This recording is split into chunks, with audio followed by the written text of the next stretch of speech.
Hello, Scorpio. Welcome to your weekly oracle reading with me, Sarah from Divinely I appreciate you so much for returning to my channel. If you're new to my channel, welcome. I appreciate you so much for being here. And let's start this week's reading with an overall card that I drew for everyone. This is the Ariadne card. This is the soulmate card, but really this is a message about moving through a breakdown to get to a breakthrough. It's moving through what feels like dark energy, what feels like abandonment, what feels like the revealing of illusions.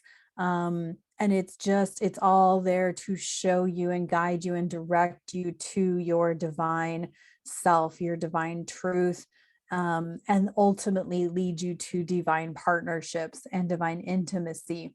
That's where the soulmate part comes in. And so it may feel like we're in this space of like illusions being revealed, right? It's like the band-aid's been ripped off and we're seeing things for the true, illusion that it is. And so we're being shown a lot of things about ourselves and of course about the world around us, but about ourselves that maybe that wasn't really meant for me, and maybe I need to let it go, or seeing yourself in a different way and seeing your gifts and talents in a different way so that you can share them with the world. And so let's pull from Sacral Chakra. Let's see what that gives us for Scorpio.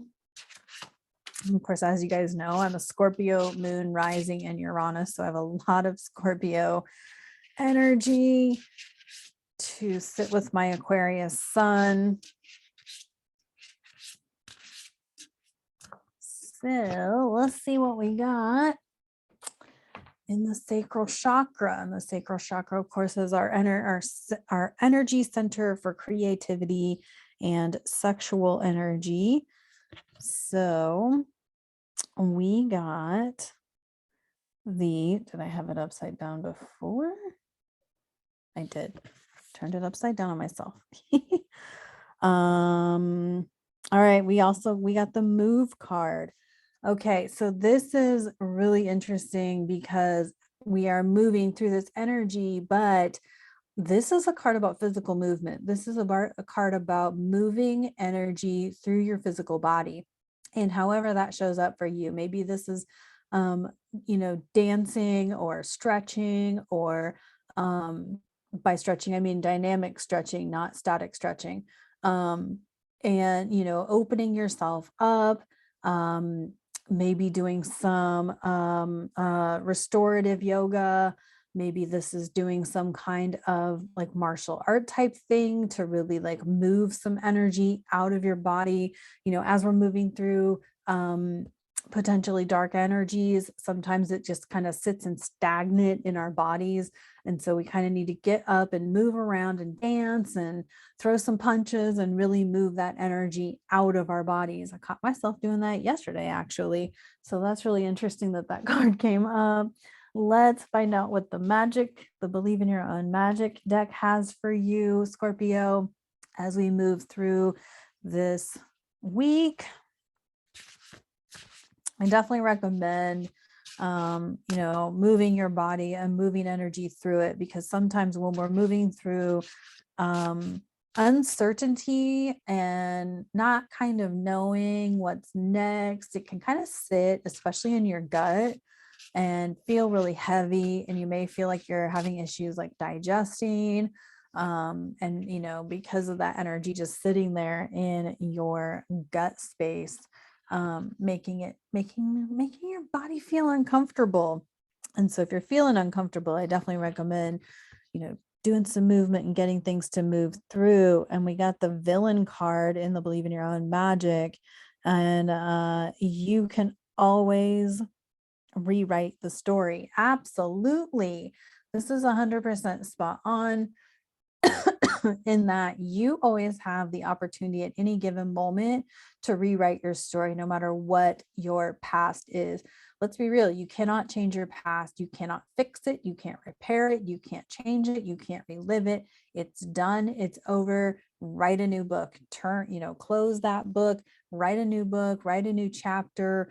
And sitting in your past is only just playing victim to it. And so the invitation here is to change the story.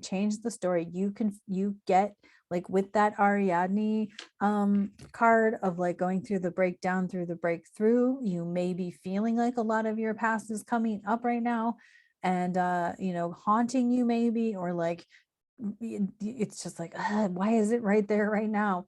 It's there because it's an encouragement. It's an invitation to rewrite your story, your life story. Yes, those things happened and it gets to go different. And, because this is the Ariadne is about divinity, it's about divine trust, it's about divine self. Perhaps this is like an invitation to relearn or rediscover your trust in God or in the divine or in the universe, and rewriting that story, right? Maybe you were raised in a certain religious belief, or maybe no religion at all, and you're like, I don't know how to trust the divine. And this is an invitation. This write your own story is literally that opportunity that you have to, at any time, to rewrite the story, rewrite your relationship with the divine at any time. So I'm gonna leave it right there, Scorpio. I feel like that's some good stuff to chew on, and work through and move through and all that. So definitely move some energy through, do some journaling. Know that you can always rewrite your story at any time. Thank you so much for tuning in. I'm sending you a ton of love through this week, and I'll see you on the next reading. Stop recording.